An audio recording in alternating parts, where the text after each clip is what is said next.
Welcome to Mental Health Dumpster Fire. My name is Courtney Laver, licensed clinical social worker. And I am Jess Miller, art therapist. We are two therapists. We have opinions about mental health and things adjacent to mental health, and we're going to talk about them today. You can follow us online on TikTok and Instagram at Mental Health Dumpster Fire.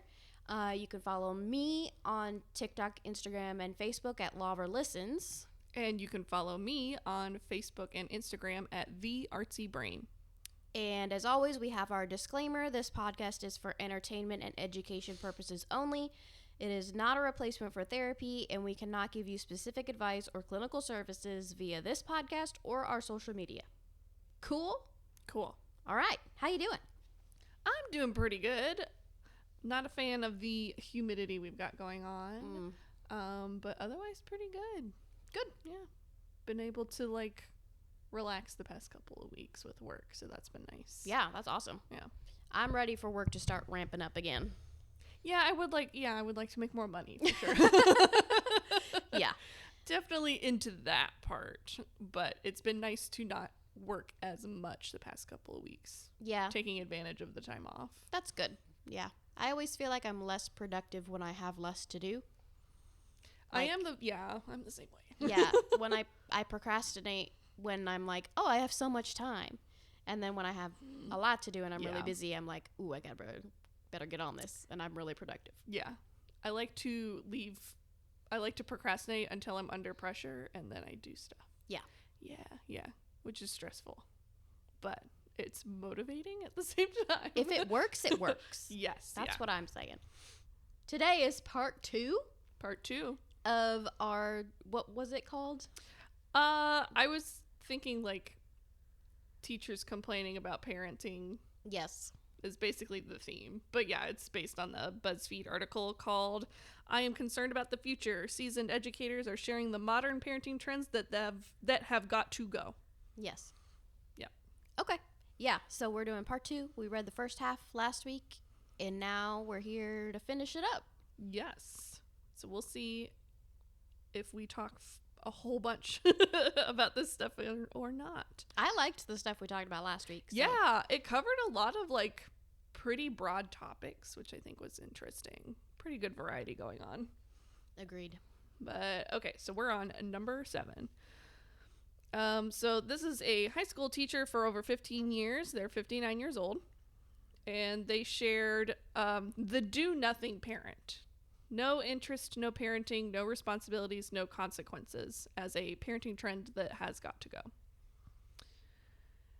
I mean, yeah. Yeah, I would hope that there's not parents out there that are literally doing nothing. Right. Yeah. And they go on to say that what they do agree with is parents who are involved know that their kids need guidance and engage and participate with the educator, not work against them.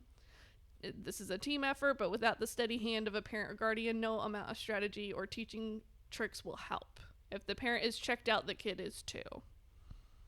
Yeah, that's interesting because I remember either when I was growing up or just more recently, a few years ago, the big thing was teachers were really annoyed with helicopter parents who were really involved.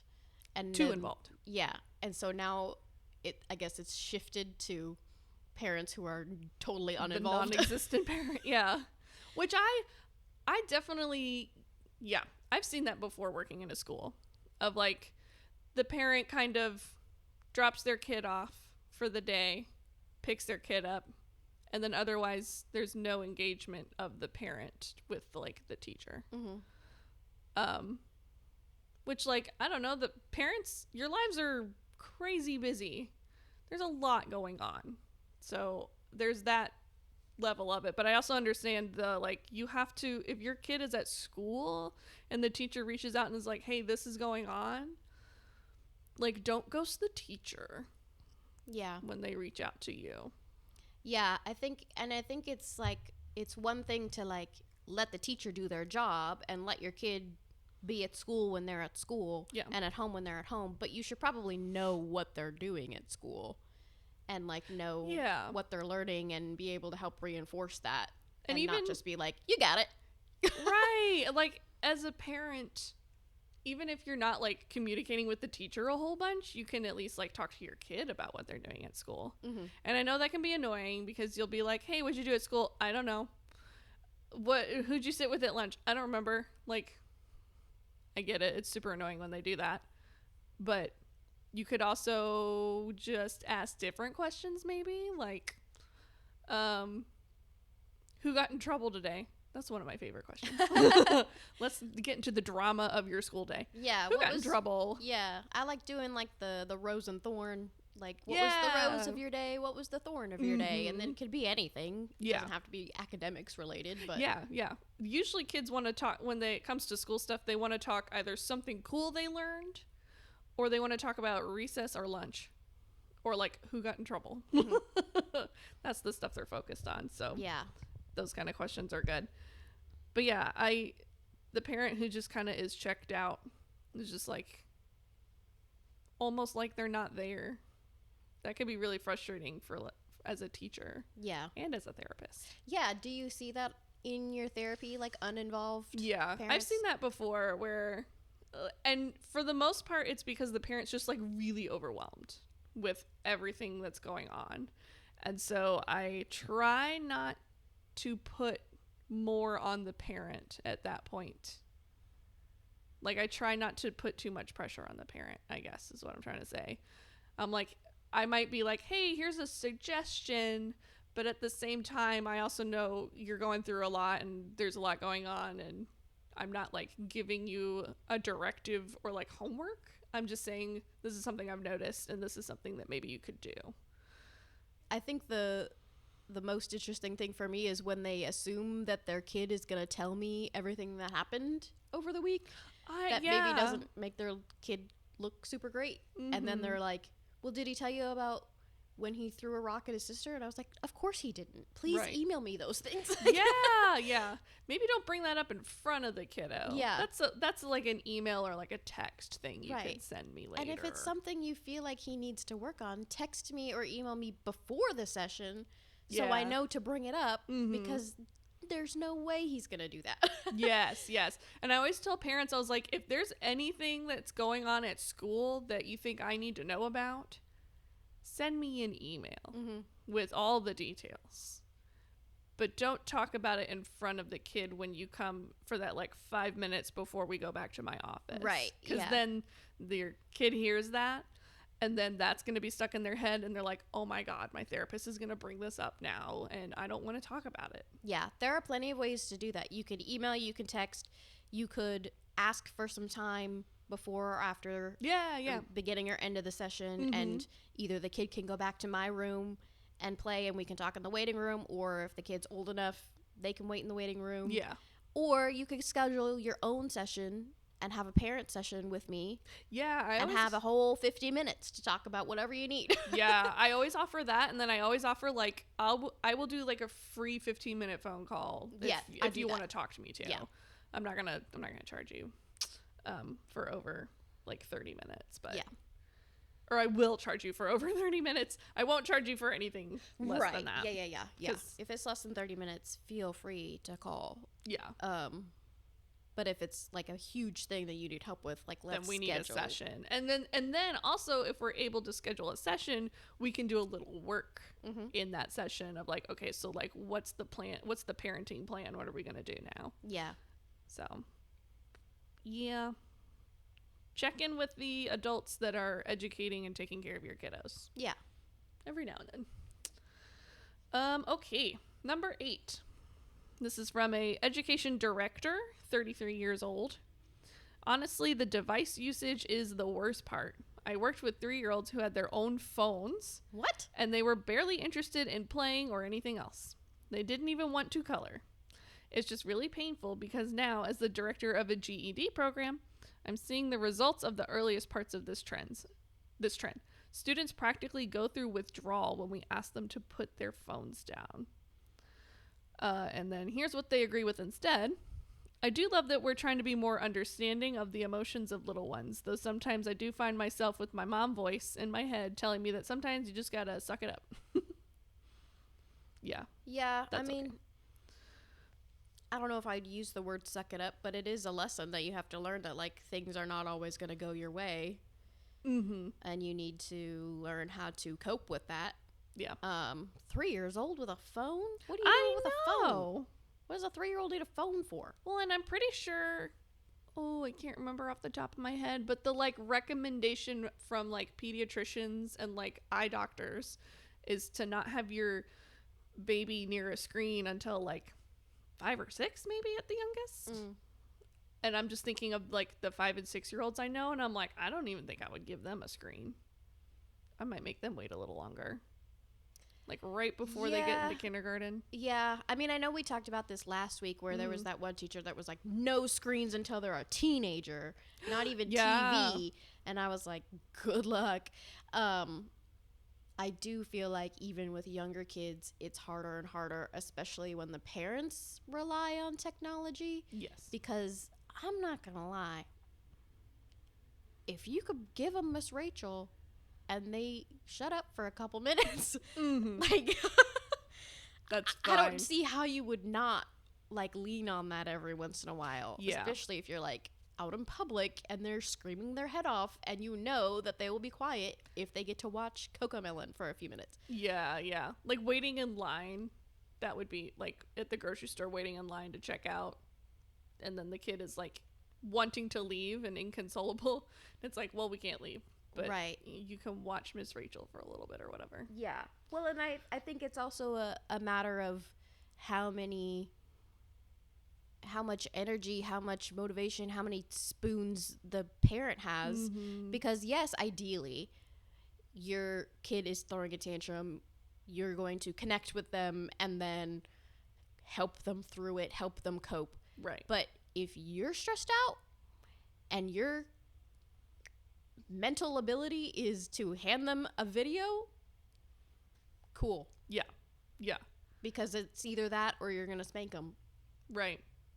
It's unrealistic to expect parents to always be prepared and able to walk their kid through a tantrum or a meltdown or just, like, an emotional episode. Yeah.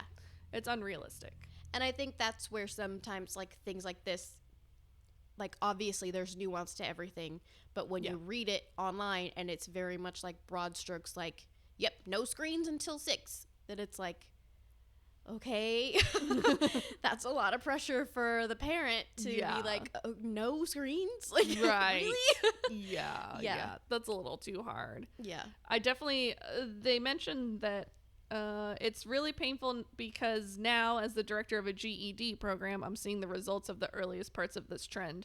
And I think we're seeing that too in therapy of, like, kids, at least I'm seeing it, kids who were, like, in 4th, 5th, 6th, 7th grade when, like, COVID first hit and everyone was, like, at home.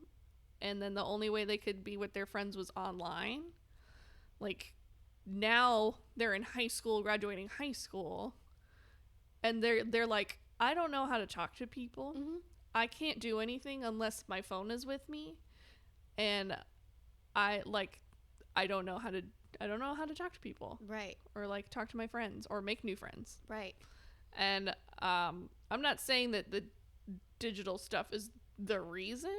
I'm just saying that it plays a huge part in that kind of, like, it holds them back. Yeah, I agree. Yeah. And you can definitely easily get addicted to technology because it's so overstimulating. Yes. I almost feel like it's like a societal thing that needs to change. Like, there needs to be more options for, like, third spaces. Have you heard about, like, Third spaces? Yeah, there's like third spaces are disappearing, and it's like those places that you go between work and home to, like, hang out and be with people. Like, those, there's less of those things. That definitely stopped happening when COVID hit, and I think we haven't picked that back up. Yeah, and I think that's contributing to why everybody's on their phones all the time or watching TV or something, because, like, that's what you do. That's what we did in COVID, and now that's just what we do when we hang out with people. We are watching movies or something. Yeah. And it's, like, we don't know what else to do with our time. That is so interesting. I've never thought about that, the like third spaces. Yeah, that makes a lot of sense though. Because as a kid, between like school and going home, sometimes I would like go to a friend's house, or like I would get home and immediately go to my neighbor's house or something. Right. Yeah. Kids don't really do that anymore. Mm-hmm. It's all very structured too, like structured play dates, or like we're going to like a soccer practice. Mm-hmm. Which I don't know if that would count as a third space or not, because that's like a soccer practice is not the same as like letting your kids free play Right. outside. Yeah. That's a little different. Yeah. Third spaces is more like it could be like maybe like for kids like the backyard, or just a place where there's not like an expectation of what you're doing. It's just a place that you are. Yeah. And it's where you can like meet people or just spend time doing something recreational. Because you don't even see, I mean, and I know that it's like been dwindling as the years have gone on, and like the world is not as safe as we thought it was in whatever 19 whatever, but like you 19s. don't see kids playing outside in the like around the neighborhood anymore. Yeah. I nobody knows their neighbors anymore. Like you don't know if there's neighbors down the street that have kids your kids' age and Right. could hang out and play. Like They probably ride the bus home from school and don't even talk because they're on Right. their phones or whatever on yeah, the bus. yeah. Yeah. You know, kids might play in their backyards, but they're not like running into other neighborhood kids and being like, "Hey, let's play together," and meeting people that way. So unless they go to like the park that's right around the corner or something like that, Right. but those spaces aren't always like super safe either. right, it's expected that your parent has to go with you, and Yeah. if your parent is busy or tired, You don't then go. you're at home Yeah. watching TV. So because it's not really an option for kids to like go outside unsupervised, then they're just missing out on that, which kind of sucks. Yeah. But also like I want them to be safe, so I don't know. I know it's hard. Yeah. And I think with the phone thing, there's a lot of schools that don't have rules about the phone usage, or the rules are like they have to stay in your pocket, or you can use your phone in class but you need to put it on a vibrate on silent or something. Yeah, or as long as the teacher doesn't see it, you can do whatever you want. Yeah, Like which kids are going to be sneaky. They know how to get around that stuff. There's phone cases that look like books and stuff like that. Like, well, then like with AirPods now, like oh yeah, they're you so can't even tiny.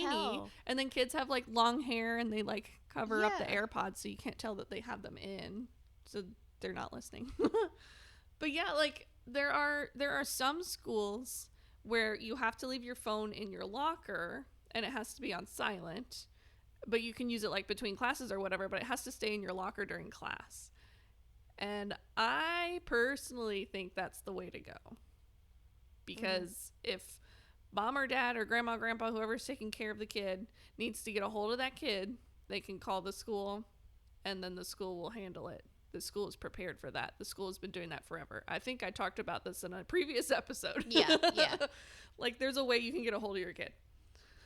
But they don't need to have their phone on them all the time at school. Yeah. Especially because they're going to be looking at social media or texting their friends, and then they're going to be preoccupied with whatever social drama is going on, and they're not going to be paying attention to what they need to be paying attention to. Yeah. And that's the other thing that's bad about phones, is that it just everything is with you all the time, and you're expected to just be on top of things all the time. Yes. Yeah. Yeah. It's like if you in your friend group are someone who like doesn't use your phone super frequently, or it's like is not as attached to your phone as everyone else, then you end up like missing out on like whatever's going on because everyone else is constantly on their phone and connected. Right. Yeah. As someone who loses their phone a lot, I feel that. Right. Well, and that's why teenagers freak out when they're grounded from their cell phones. It's like, you're cutting me off from the world. Yeah. It's a huge deal for them. Yeah. Because their world is that phone. Yeah. It's in that phone, and that's how they communicate with their friends. They don't, they don't go around their little cul-de-sac, knock on doors, and find their friends that way anymore. Right. That's just not, they don't need to do that anymore because they have phones. Mm-hmm. So, It's tricky. It's really tricky. Yeah. Okay. Number 9. This is a first and second grade teacher for 30 years. They're 64 years old. I firmly disagree with giving rewards to children for doing what they should already be doing. Example, I'll buy you a video game if you make your bed. I hear students say, what do I get if I do my work? They don't like hearing an education as the answer. They want a material prize. And they agree with instead, I agree with setting a challenging goal, celebrating its completion, and then setting another challenging goal. Real growth happens when you challenge yourself. Yeah. Yeah, those material, tangible rewards for things they should already be doing. Yeah. What do you think about that? How do you address that? I definitely think it's case by case with like the kid and what the goals are. I think it's a little different because some kids need to know that there's like something to get out of doing the task. And the reward doesn't have to be I'll buy you a phone if you make your bed or whatever. The reward could be if you help me make dishes, you get to pick dinner or something like that. Yeah. So like connecting the reward to the task, making it that way. There's like a teeny tiny bug on the microphone. And then from an education standpoint, I definitely heard that a lot. Like, if we get our work done, can we have this, or can we have this time, or can we do blah, blah, blah? And it's because they're used to getting some kind of reward for doing stuff. Yeah. And the reward is not connected to the task that's asked of them. So then when you're like, all right, everybody, I need you guys to write 4 sentences on the book you're reading. And then they're like, can I do blah, blah, blah after I get it done? And I'm like, no, after you get it done, then you go on to the next assignment. Like the teacher was saying, like, good job, you finished it, you did a good job, we're going on to the next thing. Because that's kind of how school works. You achieve your educational goal, and then you move on to the next one. Like, that's just how school works. That's not how life works, but that's how school works. So kind of trying to distinguish it that way is kind of hard, though. Yeah. I don't really know about, like I remember when I was teaching or, assistant teaching, there were a lot of kids that would ask for things like that. And they had a system at that school where they would get like little paper Monopoly money for as an incentive, and then at the end of the month they got to go to the little school store and buy little things with it. Yeah. And so that worked pretty well. I feel like I'm usually cool with reward systems like that, like sticker charts and things where you're building up, you're doing what you're expected to do and you're building it up to something that you can earn. Yeah. Because people don't go to work because they're expected to. They go to work because they get money. Right. And the harder they work, the more opportunities they have to make more money. Right. So I don't see why it can't work the same way for kids, especially because, like, with chores and stuff, they don't have the same, they don't care that people expect your house to be clean. Yeah. So they don't care about that at all. They kind of need some incentive. Yeah. And even if it's not like a tangible reward, something that they could work towards, like choosing dinner or picking out a snack at the grocery store or something, or just like, I don't know, extra time, late bedtime. I don't know, something. Yeah. Something that they can be like, yeah, I'm expected to do this, but I'm also gonna get something that I want out of it, because as adults, we get, in theory, we get the satisfaction of having a clean house, where kids don't really care about that. So you have to find something that they care about so that they can help you out. And a different kind of like incentive to doing the chore. Yeah. but is still like semi-related to it. Right. Yeah. And like that teacher said, like you can move the goalpost kind of. Yeah. You can make the goals more challenging, or you can extend the timeline so that it's not, you know, when you're first, it's scaffolding. So when you're first learning something, you get a reward for doing it one time. And then as you master that, then you get a reward for doing it consistently for a week and so on. So. And then eventually the kid will just do the task without needing that incentive because they've learned to do it. Right. And the incentive is that, oh, I got it done. Right. Which it's is like adulthood. Right. It's like teaching your kids manners. Like when they're toddlers and they start saying please and thank you, you're like, oh my gosh, good manners. Thank you so much. Yes. And then it just becomes a thing that they do. Praise is a huge reward. Yeah, that's true. That's a huge reward for some kids. It's even a huger reward. Yeah. Yeah.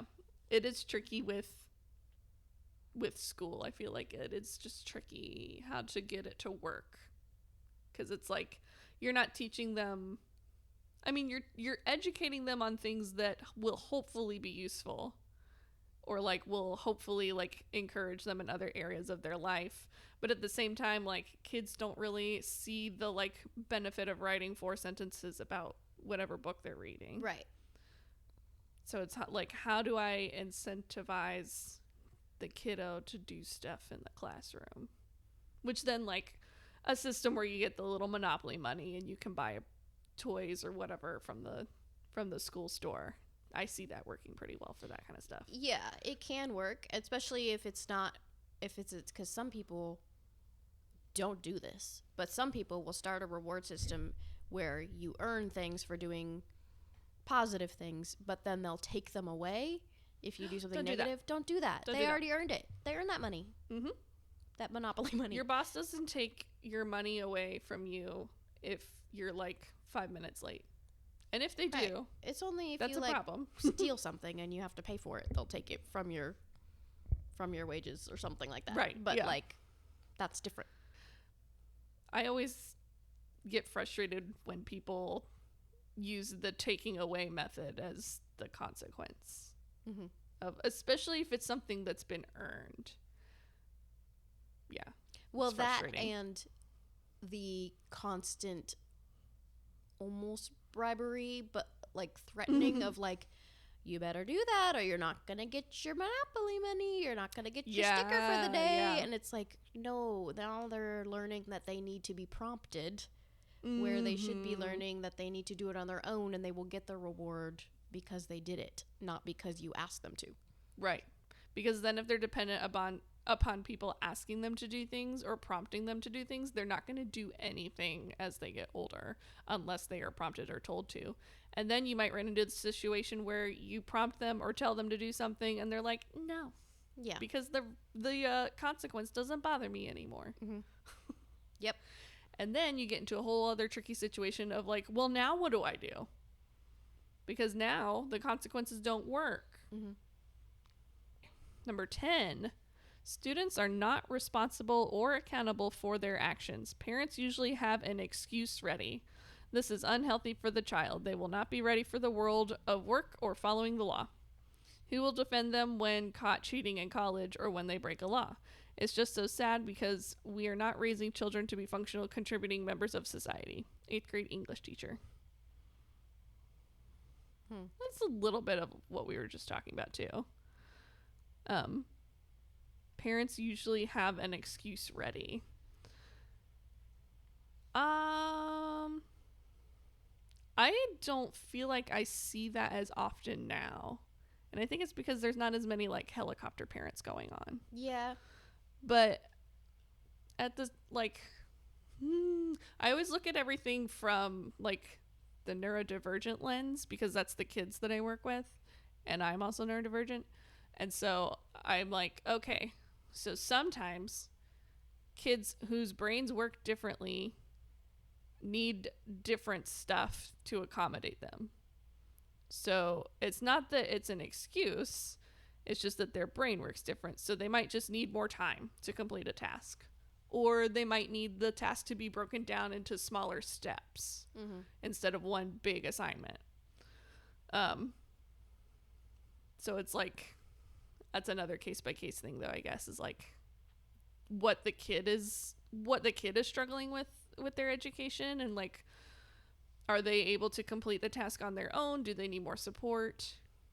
And like, if it's a kid that just straight up is refusing to do the assignment, then I would look at, okay, so like, why do they not want to do the assignment, rather than you have to do the assignment? It's like, okay, so why don't you want to do it? What is it about it that you don't want to do? Yeah. So it's kind of just like changing perspective, I guess. Yeah. And I think there's a difference between advocating for your kid and rescuing your kid. Advocating would be like what you were saying, like if they have something that is making it more difficult for them and accommodations would be necessary, then yeah, as a parent, advocate for your kid and get those accommodations for them. But if it's your kid consistently will not, I think we talked about that story where the girl didn't want to get up for school. Yeah. So rescuing your kid would be, okay, I'll tell him that you're going to be late and whatever. But that's not the same as advocating, because you know that they're capable of doing what they need to do. Yeah. So advocating for your kid is excellent. Rescuing your kid when it's something they could do themselves, we should be giving them that responsibility and being like, you need to figure this out. Yeah. And then if you don't follow through with it, like the kid that wasn't getting out of bed in time for school, it's like, you're going to miss school and you're going to have to call the school and tell them why you're late. And then I will drive you. Right. But like, you got to kind of own up to the consequences of you not doing the thing. Right.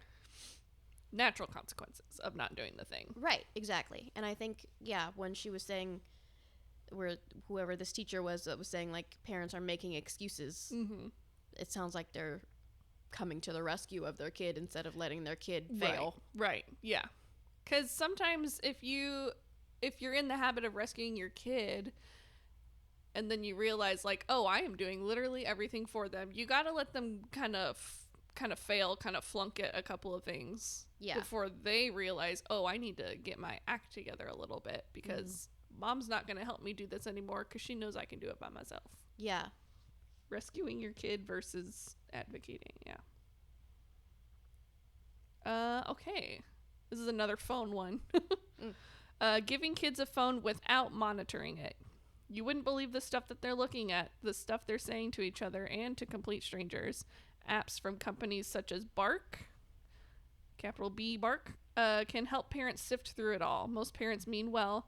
They just aren't aware of the scope of the problem, because when they were students, the cybersphere was not as all-consuming as it is now. Yes. Yeah, and I think we talked about that too, of like the just completely unmonitored, unregulated internet access that kids have is terrifying. And that I don't think parents think about that, because when they grew up it wasn't a thing, or if it was a thing, it wasn't as fast or immediate or as accessible as it is now. Yeah. Like dial-up was a whole other issue we had to deal with that we don't really have anymore. Right. I mean, we had like a family computer, like anybody could walk by and see what you were doing, like in the family room. I still recommend that to parents. Yeah. I was like, that's one of the things where they kind of are like, our kid is like attached to their screen time and we don't know what to do. And I'm like, okay, what are the screen time rules? What is the schedule? And where are the screens? Yeah. How many screens do they have access to? Right. Because if they have a phone, they don't need an iPad really. And if they have their own computer, they don't need an iPad too. Like, they probably only need maybe 2 screens. Right. And if they have their own computer, like, what kind of computer is it? What do they have access to? Like, is it like a gaming computer, or is it just like a Chromebook laptop situation where they just do their schoolwork? Yeah. So that's a whole other thing too, is how many devices do they have access to? Right. Parental controls have come a long way too. Like, they're pretty sophisticated now, where you can monitor at least like screen time at the very least. Yeah, and this and what poster, apps they have. they recommended one called Bark, which I've not heard of. Yeah, I've not But heard yeah. of that either. But yeah, there's tons of resources for parents, and I think just having a policy of your phone, I'm able to look at your phone whenever I need to. I can request your phone, and you need to hand it over and unlock it for me. And yeah, I know there's like apps. I wonder. I'll look up what Bark is, but I had a client who had an app on her phone where it linked up to, I think it was like they had Android phones, so it was through Google. And every time he wanted to download an app through the App Store, it would send her a message, and she would have to give permission. Approve. Yeah, she would have to approve it. Okay, I like to that. be able to download it.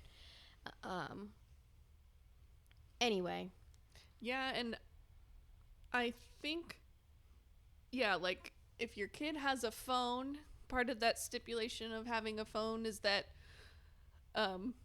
mom or dad, parent, caregiver, whoever, like can request to be like, hey, what's on your phone? Yeah. Because that's just a safety thing, in my opinion. That's just safety. Yeah. Like especially preteens that have phones. They're not able to completely understand or make adult decisions because they're not adults.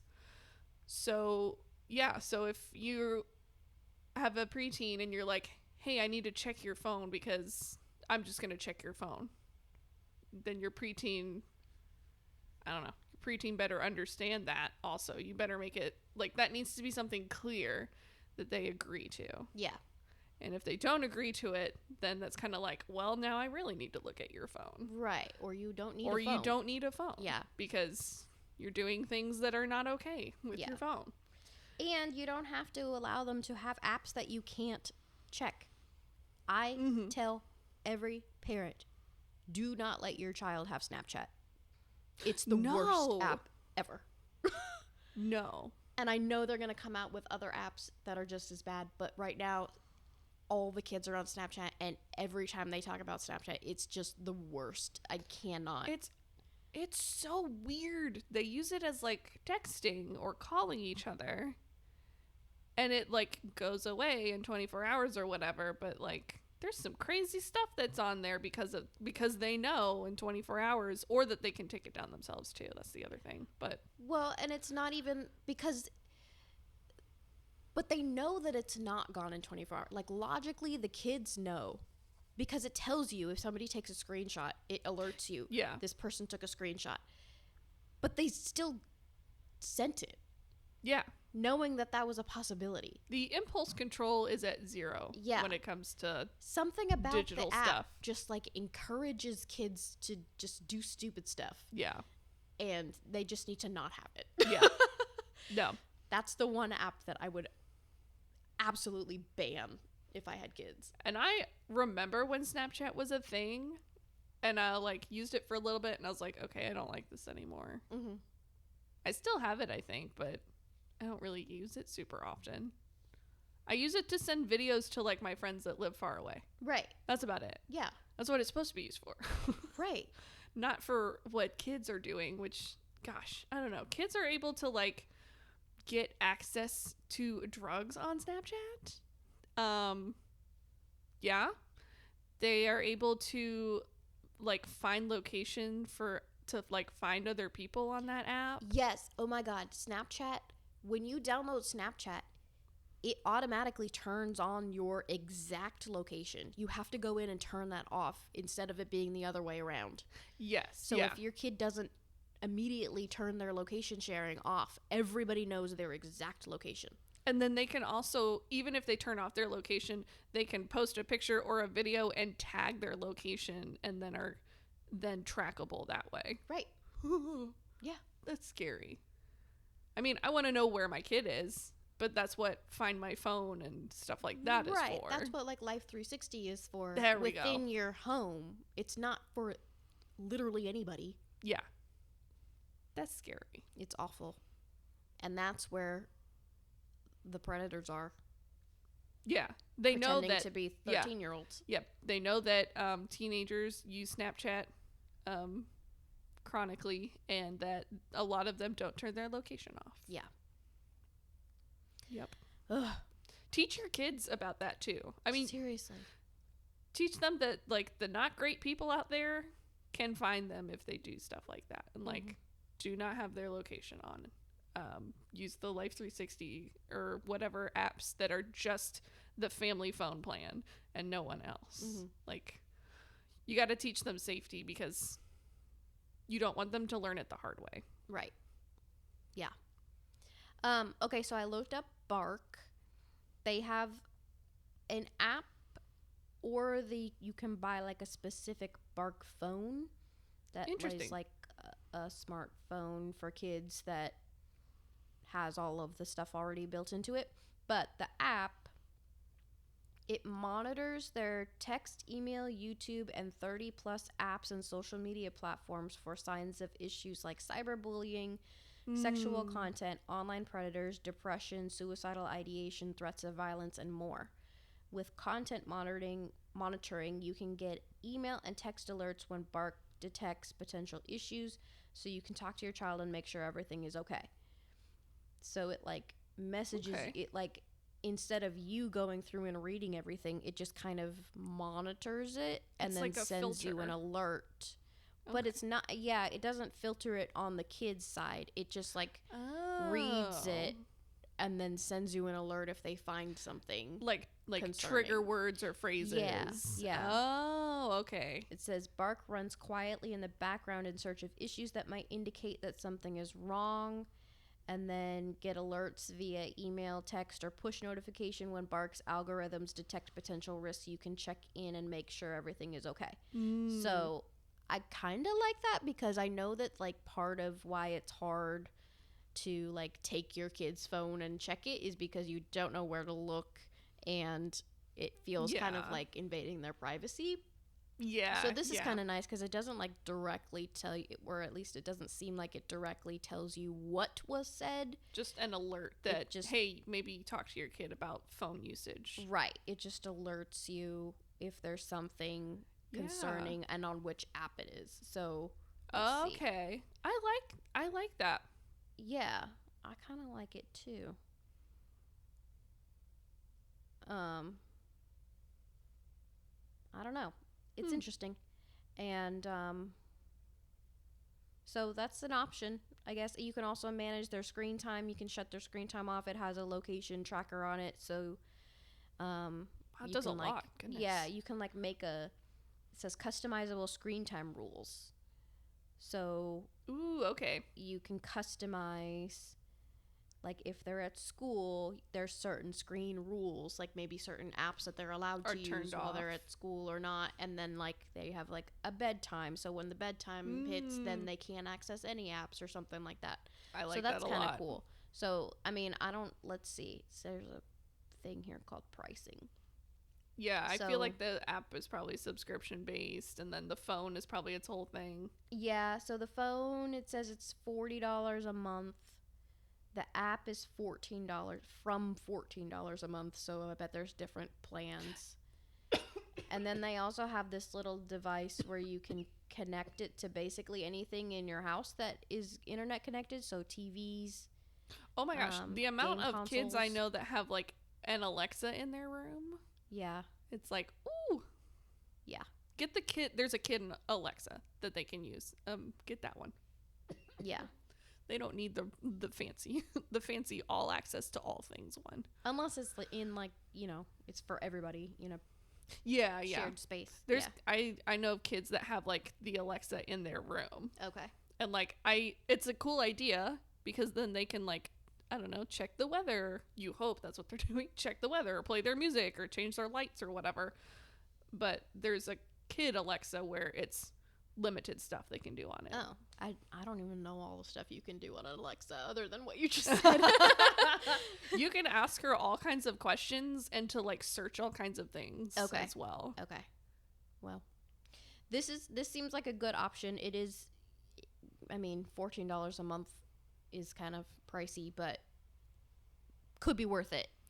Yeah, and I wonder if you have multiple kids, that's probably what the price difference is of like multiple Maybe. phones. I would hope Maybe not, but I'm not sure. I would hope that the 14 a month would be like for multiple kids' phones. Yeah. That wouldn't be fair to charge each of them $14.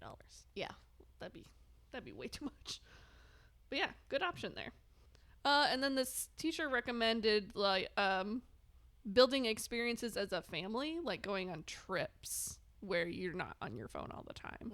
Mm-hmm. And that's great too, because that's modeling appropriate phone use. Right. Like you're not on your phone all the time.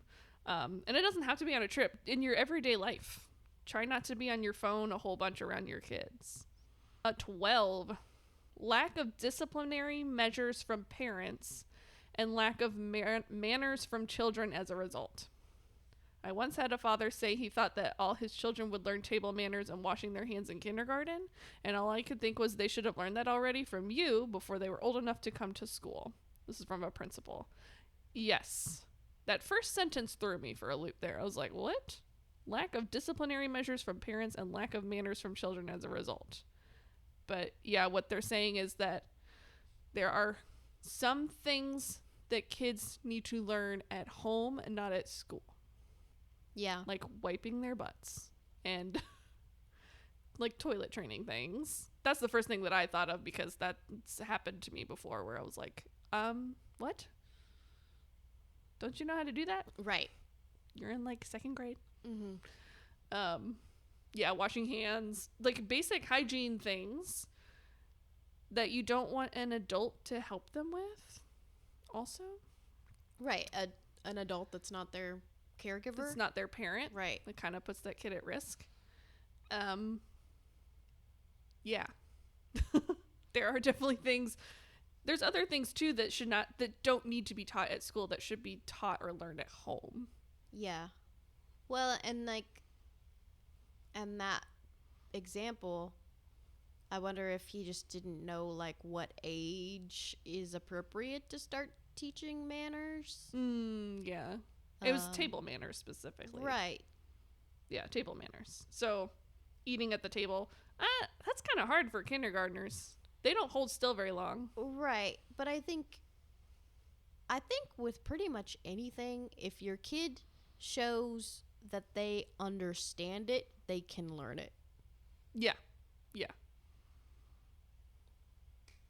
Yeah. If they're able to do it like even a little bit, then that means that they can learn how to do it completely on their own eventually. Right. So you can start encouraging them to do it consistently. Yeah. Yeah. Because kids learn at different paces. Mm-hmm. If there's a 2-year-old that's like really showing that they're able to say please and thank you, mm-hmm. Cool. Encourage that. Yeah. And again, that depends on what's being modeled at home. Mm-hmm. Like some families don't have a dinner time, or don't have like a family dinner. It's just kind of like we eat when we can between soccer practice and whatever stuff going on. Totally understand. Like I know people who grew up and like their memories of like dinner times were like having to eat really fast, like before they got in the car to go to the next thing. Right. And so that like now as an adult, they eat really fast. Right. And you can't talk to them while they're eating because they just eat. Yeah. Versus some people who had like a family dinner time every night, and it was like a whole thing where the purpose wasn't just to eat food before going to the next thing. It was like, we're going to eat food, but we're also going to like talk about our day.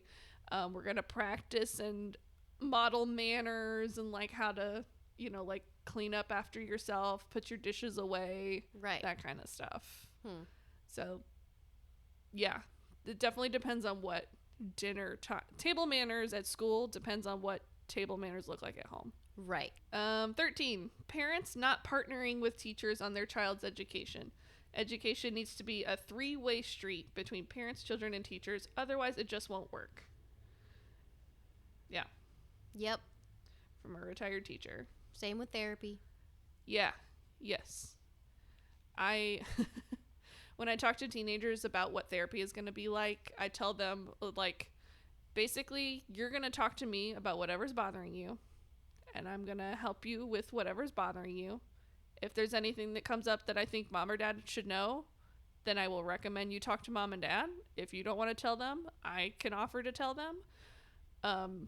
But at the end of the day, mom and dad are your parents and are part of your life. And so we're going to have to talk to them about stuff. Yeah. And like, yes, they pay me, but technically I work for you, the teenager, the kid. But they are your parents, and we are going to have to talk to them about stuff as it comes up. We can't just completely not talk to mom and dad about what you're going through. We got to let them know. Yeah. At least the pertinent information that will be helpful. And there's only so much that a therapist can do without the parent helping out. And Yeah. Yeah. Like the situation of parents who are kind of like hands off. Right. I'm going to need a parent to be part of the team to benefit that kid the best in therapy.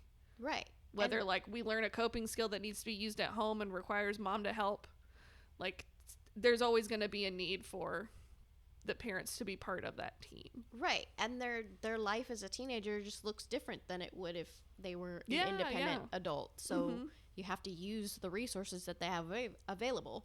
Yeah, and that's it's going to be parents, right? And their caregivers and the adults in their life. Yep. Ooh, here's what this teacher agrees with instead: parents who apologize and are willing to admit that they make their own mistakes. If your child sees that you take responsibility for your own mistakes, they'll be more likely to 1, take responsibility for their own, 2, recognize that mistakes are a normal part of being human. Yes, I preach that so hard, especially with teenagers. 3, they learn humility. And 4, they learn to be less afraid of trying new things since mistakes are growth opportunities. Yes. All good stuff. Oh my gosh. Yes. I think parents forget sometimes that they don't have to be the perfect parent, or that it's okay to make mistakes in front of your kids. One of the biggest things, like in a therapy world, that I see is like parents that don't get like frustrated or angry in front of their kids, or they will get frustrated and angry in front of their kids, but they don't model or show their kids how they recover or how they apologize. Mm-hmm. And so the kids are just like, when I'm angry, I'm going to do like what mom and dad do, and I'm going to like yell or slam a door or whatever, and then do nothing else about it. Right. Because that's what they see. Right. And so that's what that's normal. That's what we do. But if they see the parent if mom gets frustrated with dad and like slams a door or whatever, walks away, they need to also then make sure that the kids are there to see the recovery part. I always call it recovery. I don't know what other word to use. There's probably a better one. But that like repair might be better. Of like, I'm sorry, I got frustrated.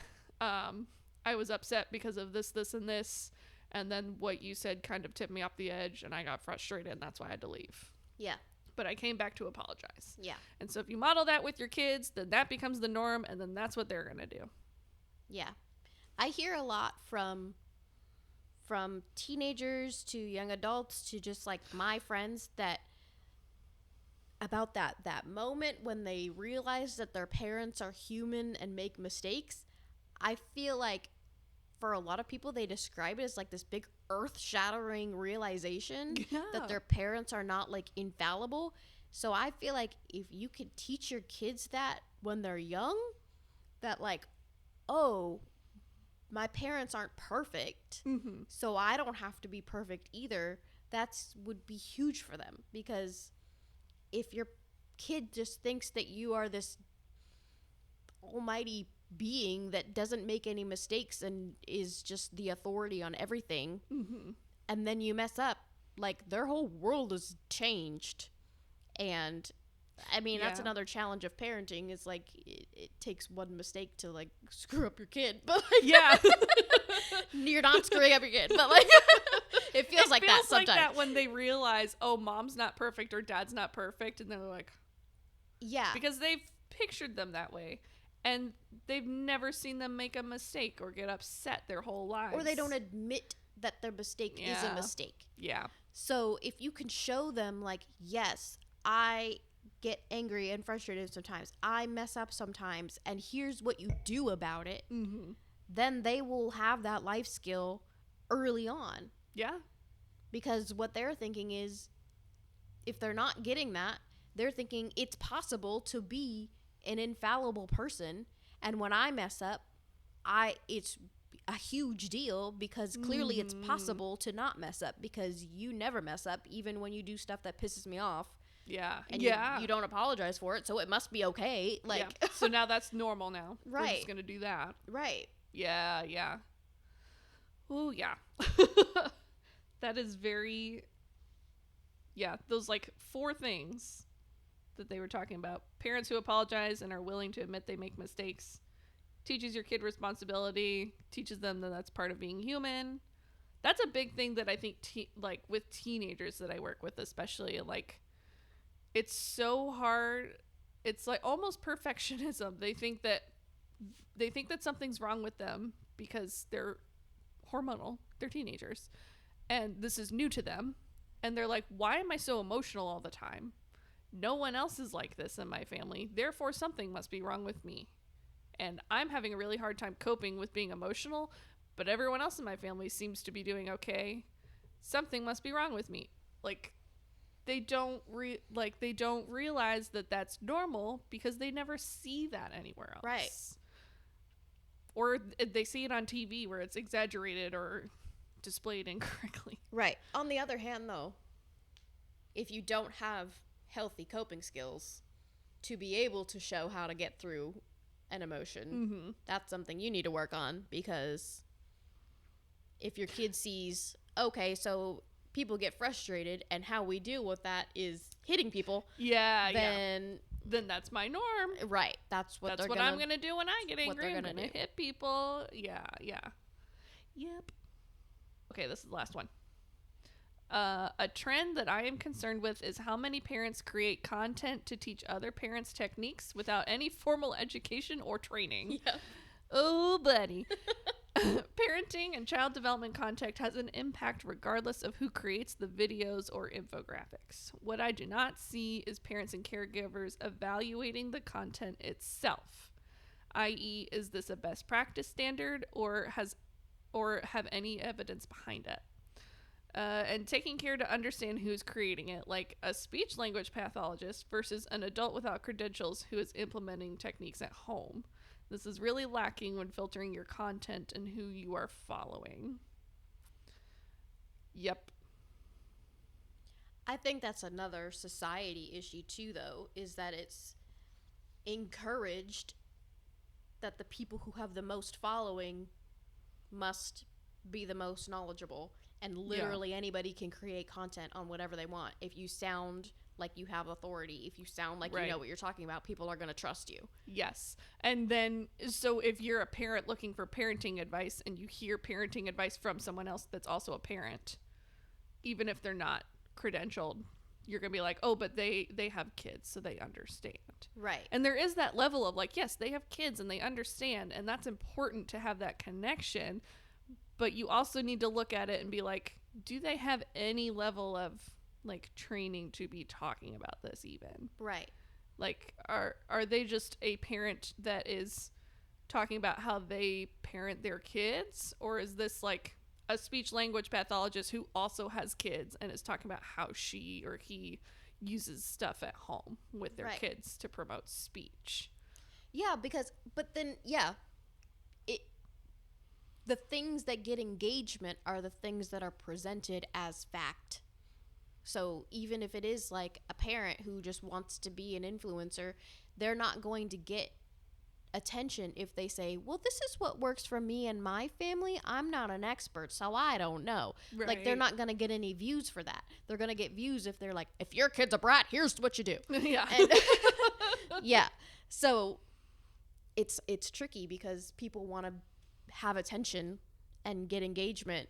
Mm-hmm. And if they don't have the credentials, they still have to present themselves as if they do, because otherwise they're not going to be successful. Yes. Yeah. And that's society. Like, why are we prioritizing fame over Yeah. correct information? Yeah. I mean, that goes for so many things, not just parenting. Check your sources of information that you're consuming. If you see something that doesn't have some kind of like cited bit on it, I would assume that it's either not true or it's been warped in some way or is incorrect in some way. Yeah, or if you can't like look up the person and see what their history is. Yeah, yeah. Because now we also have freaking AI who could just make whatever they want up. Yep. Yeah. Yep. Oh, I hate it so much. I hate AI. Hot topic. I hate AI. They continue to keep talking about this. Okay. Someone with videos with over 1 million views about an approach to playing with your toddler or feeding your infant does not make a content expert. Yeah, that's what we're saying of like fame over expertise. I have been seeing videos related to feeding, play, attachment theory, and psychosocial development, or even early intervention techniques, but it is used in ways that are technically confirmation bias, applying a technique to a child that does not need this intervention, or with someone without formal education on the topic. Thus, this leads to misinterpretation of a technique or approach to parenting. Yeah, but it's hard when everything is so easily accessible. And they make it sound like it can apply to your kid. Yeah. And yeah. Yeah. Like overgeneralizing I don't know, like a teaching technique to teach your kids their colors or something. Right. Yep. Oh, and they talk about gentle parenting. For example, gentle parenting approaches are not new. It's a fact. It's not new. It's been around for a very long time. Aspects of this approach have been researched and implemented in child development for centuries, but in ways that typically came from advanced study and understanding of child development. So now I hear coworkers citing their TikToks for gentle parenting, and I internally have to tell myself not to speak up and rock the boat because they're applying a child development principle in an ineffective way. There's a balance with redirection, effective praise, child-directed versus adult-directed play, and how to support emotional regulation. Oh, this is from a psychologist. Of course we agree with what they're saying. Right. I mean, I agree, but also, like, even if you are, like, getting parenting coaching or seeing a therapist who's teaching you, like, gentle parenting skills, like, that's a lot to implement consistently the same way every time. So if it's working and you're not harming your kid, like, I think it's okay. Yes. Yeah. Yeah, but I agree that, like, you should check and see where these people that you're getting your information from are coming from so that you're not just listening to some random person. I think too, like, gentle parenting is such like a big broad thing especially on TikTok, that like lots of things are getting misconstrued as gentle parenting when it's not actually gentle parenting. It's just permissive. Right. And so then people hear gentle parenting and they're like, oh, I don't do that with my kid. Right. And then I'm like, well, okay, so like how do you parent your kid? And then they tell me, I'm like, well, that's gentle parenting. You're using little bits and pieces from it, and that's what you're doing. Yeah. Yeah. Because I will say, like, I use gentle parenting TikToks a lot. Mm-hmm. Like, but I have done a lot of research on it, so I know when I'm watching a TikTok whether it's accurate, whether it's good information. Yes. Yeah. So that's part of it too, is if you don't know about the topic, make sure you're getting it from a good source. Yes. Because otherwise, they can present themselves however they want. Mm-hmm. Yeah, people are going to take pieces of information and turn it around however they want so that they can present it in a way that they get more followers or whatever. They get more because attention. I follow a couple people who are not like therapists or gentle parenting experts. They're just parents who use gentle parenting and teach it in a way. They just kind of, they more so explain how it works for them and how they're using it with their specific kids. Yeah. But it's such good information, and I know that it's correct because I know the information. Right. So I know that they're a reliable source. Yes. Yeah.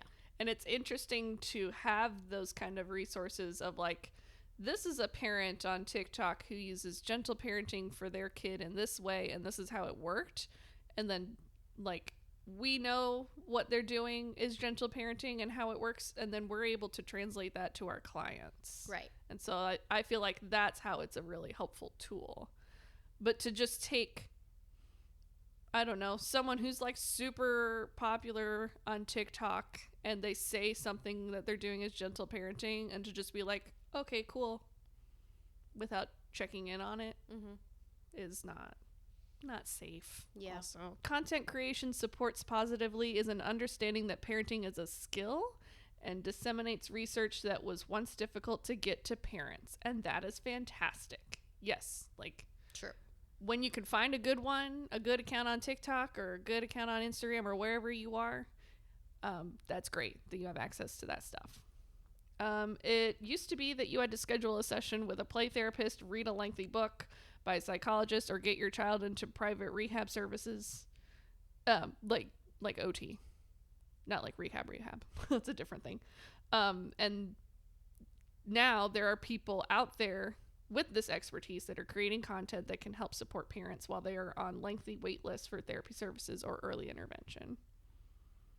Yeah, you can still see a play therapist. Yeah, we'd love to see you. Yeah, but I get what they're saying too, is like sometimes you don't really know what to do, and so you want to do some research, and that's totally fine. Yeah. Do the research. Yeah. But if you're going to do the research, like, do the research. Right. Just like, because it has the most views doesn't mean it's the best one. Sometimes it has the most views because it's the worst suggestion. True. Like, it's just not a good suggestion. Or sometimes, I don't know if people get, like, satire super well sometimes, and it'll be, like, a satirical video, and people are commenting on it that, like, that's horrible, you shouldn't do that. And it's like, this was a satirical funny. She was trying to be funny or whatever. Yeah, but there are plenty of people who I think post things sincerely, and then when they get backlash, they're like, it was satire, guys. I was joking. I don't actually do that to my kids. So, I don't know. I don't trust anything. It has to be really sarcastic for me to be like, that's funny. Right, yeah, yeah. But yeah, that is it for that part 2 from this BuzzFeed article. Cool. Very interesting. I liked it. Yeah. As someone who used to work in a school, I take a lot of that stuff that I learned as being an educator and apply that to therapy. Yeah. I do that a lot. There's a lot of crossover there. Yeah. Cool. I don't know if I have a recommendation for Recommendation Corner. Well, you could recommend the app. Okay, I recommend the app. I haven't used it. I don't know anything other than what I told you already, but Bark is what it's called. It's an app. It's a phone. There's a device you can hook up to other devices in your home. And there's just a subscription cost, but it seems like pretty on top of things. So yeah, if you use Bark, we would love to hear from you and what your thoughts are on it. Agreed. Or any other suggestions for apps for like monitoring internet or phone usage with your kiddos. Like, what are your methods? What works? What doesn't work? I would love some information on that, because I don't know what to recommend to parents sometimes, and so I'm like, I don't know, Google it, I guess. Yeah, like Life 360. I've heard of Life, like I don't use Life 360, but I know plenty of people who do, so I feel comfortable recommending that one. Yeah. But if you have used Bark or we something similar to Bark, and you can recommend it or not recommend it, we'd love to hear about it. Yeah, because I would love to be able to recommend some good things to parents.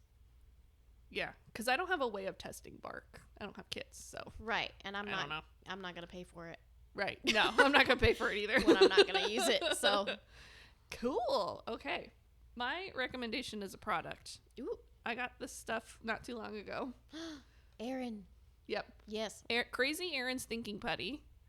I got like mini tins of it because I just wanted to try it out, and now I'm obsessed with this stuff. Yeah. But I recommend this to anyone neurodivergent who needs like to squish stuff.